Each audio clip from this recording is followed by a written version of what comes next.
দুর্ভাগ্যজনকভাবে ধর্মীয় নেতারা তারা চান না যে তাদের অনুসারীরা এটা জেনে যাক।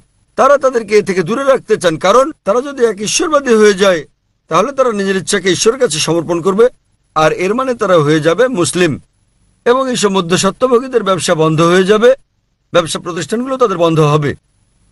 এটাই কারণ অন্যথায় পরিমার্জন সত্ত্বেও অন্যান্য ধর্মগ্রন্থে এখনো সর্বশক্ত ঈশ্বরের একত্রের প্রমাণ মিলছে। এর মানে সর্বশক্ত ঈশ্বরের পক্ষ থেকে সব মানুষের জন্য একটা ধর্ম। কিন্তু কালের বিবর্তনে ধর্মগ্রন্থগুলো বিকৃত হতে থাকে। ধর্মগ্রন্থগুলো বিকৃত করা ছাড়াও এখনো চলছে দলাদলি, জালিয়াতি, দুরভিসন্ধি চলছে। অন্যান্য ধর্মীয় গ্রন্থগুলোর অবশিষ্টাংশ যাতে আপনারা দেখতে পাচ্ছেন, এখনো তাওহীদের বাণী এক ঈশ্বর, মূর্তি পূজা নিষিদ্ধ, কেবল তাঁর ইবাদতের কথা। আরো পরস্পর বিরোধী মন্তব্য থাকতে পারে, তবে আপনি যদি সত্যের অনুসন্ধান করেন তাহলে দেখবেন আমি যা বলতে চাই। যখন থেকে আপনি বুঝলেন এক স্রষ্টা বিষয়টি, আগামীকাল আমি বিস্তারিত বলবো, তখন থেকে আপনার উপলব্ধি করতে হবে জীবনের উদ্দেশ্য কি।